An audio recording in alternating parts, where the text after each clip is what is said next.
अहमदाबाद से जो खबर आई है एयर इंडिया की फ्लाइट AI 171 के हादसे की, वो वाकई बहुत दुखद है। लंदन जा रही थी ये फ्लाइट। आज हम इसी पर थोड़ी गहराई से बात करेंगे।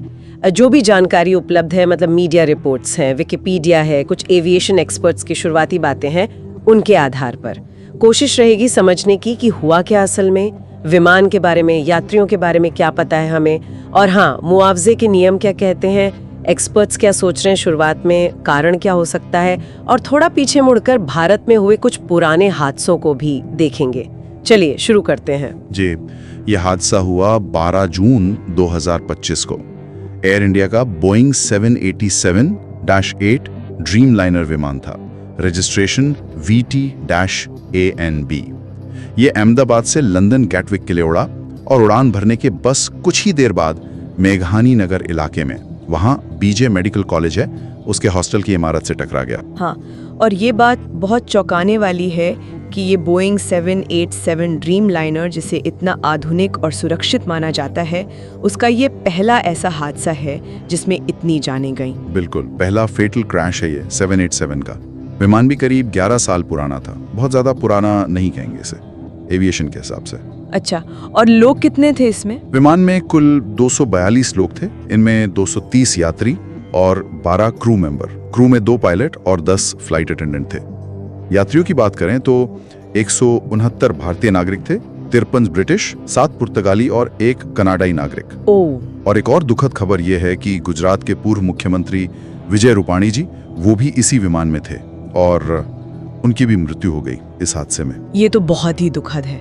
अच्छा, रिपोर्ट्स ये भी बता रही हैं कि ये विमान बहुत ऊंचाई तक गया ही नहीं था, मुश्किल से 625 फीट। हाँ बिल्कुल, सिर्फ 625 फीट की ऊंचाई, और तभी पायलट ने मेडे कॉल यानी इमरजेंसी का सिग्नल दे दिया था। और उस समय मौसम कैसा था? मौसम रिपोर्ट्स के मुताबिक बिल्कुल साफ था। कोई आंधी तूफान या खराब विजिबिलिटी जैसी बात नहीं थी। तो ये तो और भी ज्यादा सवाल खड़े करता। नुकसान कितना हुआ जमीन पर भी? नुकसान बहुत बड़ा है। अभी तक कम से कम 204 शव बरामद किए गए हैं। इसमें विमान के यात्री और जमीन पर मौजूद लोग दोनों शामिल हैं। हॉस्टल की इमारत से ही 75 शव मिले हैं और जमीन पर अलग से 5 लोगों की मौत की पुष्टि हुई है। कई मेडिकल छात्र घायल भी हुए हैं। हे भगवान, ये तो बहुत भयावह है। सिर्फ हवा में नहीं, जमीन पर भी इतनी बड़ी त्रासदी। जी, लेकिन एक खबर आई थी कि कोई बचा भी है। हाँ, एक अच्छी खबर ये है कि एक 40 साल के ब्रिटिश यात्री थे, वो विमान से कूदकर बच निकलने में कामयाब रहे। अच्छा, कूदकर? कमाल है। बचाव कार्य तो तुरंत शुरू हो गया होगा। हाँ, बचाव कार्य फौरन शुरू कर दिया गया था। NDRF की टीमें, सेना, सभी को लगाया गया। अहमदाबाद एयरपोर्ट को भी कुछ समय के लिए बंद करना पड़ा था। बाद में लिमिटेड ऑपरेशन शुरू हुए। तो सबसे बड़ा सवाल, हाँ जी, कारण क्या हो सकता है? एक्सपर्ट्स क्या कह रहे हैं? हालांकि मुझे पता है अभी जांच चल रही है। देखिए, असली वजह तो ब्लैक बॉक्स का डेटा आने और पूरी जांच के बाद ही पता चलेगी, ये तो तय है। लेकिन हाँ, कुछ थ्योरीज पर बात हो रही है। एक संभावना है दोनों इंजन का फेल हो जाना टेक ऑफ के फौरन बाद। दोनों इंजन एक साथ? हाँ, एविएशन एक्सपर्ट्स मानते हैं कि ये बहुत ही रेयर होता है, न के बराबर। लेकिन अगर पूरी तरह से पावर लॉस हुआ हो, तभी विमान इतनी तेजी से नीचे आ सकता है। और क्या संभावनाएं हैं? Bird hit? बर्ड हिट की आशंका भी जताई गई है। टेक ऑफ या लैंडिंग के वक्त ये एक आम खतरा होता है। और कुछ एक्सपर्ट्स जैसे डॉक्टर वंदना सिंह, वो लोड फैक्टर यानी वजन के संतुलन में गड़बड़ी की बात भी कर रही थी, या लैंडिंग गियर की कोई समस्या? जी हाँ, वो भी एक एंगल है। लोड फैक्टर में गड़बड़ी या लैंडिंग गियर का ठीक से बंद न होना, ये टेक ऑफ के दौरान विमान के कंट्रोल को बुरी तरह प्रभावित कर सकता है। एक और थियरी जो काफी अहम मानी जा रही है, वो ये कि शायद विमान टेक ऑफ के बाद किसी वजह से असामान्य तरीके से टिल्ट हुआ हो।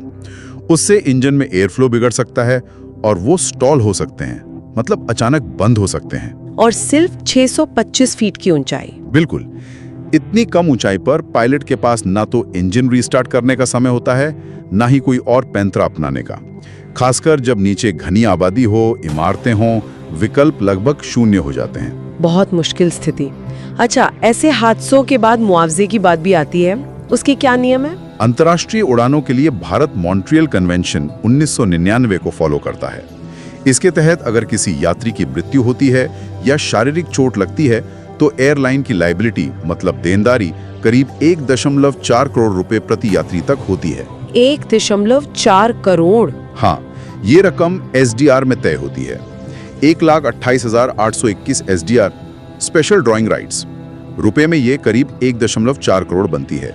ये तब भी देना होता है चाहे एयरलाइन की गलती साबित हो या ना हो। अच्छा, और अगर एयरलाइन की गलती साबित हो जाए तो? अगर जांच में एयरलाइन की लापरवाही सामने आती है तो मुआवजे की ये सीमा हट जाती है और रकम ज्यादा भी हो सकती है।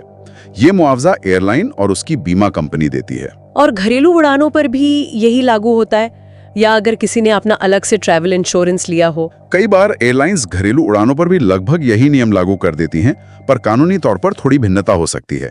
और हाँ, यात्री का अपना पर्सनल ट्रैवल इंश्योरेंस तो इस मुआवजे के अलावा होता है, उसका क्लेम अलग से मिलता है। ठीक है, तो मतलब नियम काफी स्पष्ट है। अब अगर हम थोड़ा पीछे देखें, भारत में क्या ऐसे बड़े हादसे पहले भी हुए हैं, खासकर टेक ऑफ या लैंडिंग के दौरान? दुर्भाग्य से हाँ, हुए हैं। और आंकड़े यही बताते हैं कि ज्यादातर हादसे उड़ान के इन्हीं 2 फेज में होते हैं, टेक ऑफ या लैंडिंग। भारत में कुछ बड़े हादसों की बात करें तो 1976 में मुंबई में इंडियन एयरलाइंस का कैरवल क्रैश हुआ था। फिर 1988 में अहमदाबाद में ही इंडियन एयरलाइंस का बोइंग 737 क्रैश हुआ था। ओह, अहमदाबाद में पहले भी? जी।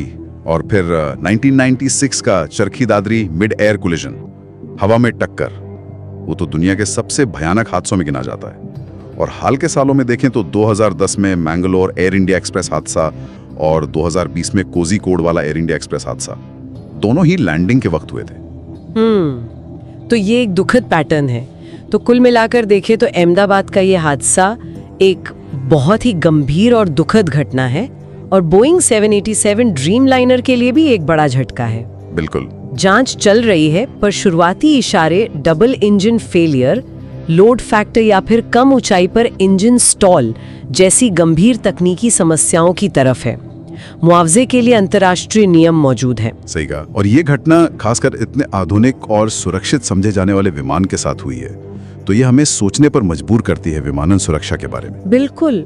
और कहीं ना कहीं ये सवाल फिर खड़ा होता है कि क्या हम पूरी तरह से तकनीक पर निर्भर हो सकते हैं, या फिर मानवीय भूल, मानवीय प्रतिक्रिया और अप्रत्याशित स्थितियां ये हमेशा एविएशन सेफ्टी का एक हिस्सा बनी रहेंगी? ये एक बहुत बड़ा सवाल है। शायद जांच के नतीजों से हमें इस पर कुछ और रोशनी मिले। उम्मीद करते हैं कि जांच से जल्द ही सच्चाई सामने आए और भविष्य में ऐसे हादसों को रोकने में मदद मिले।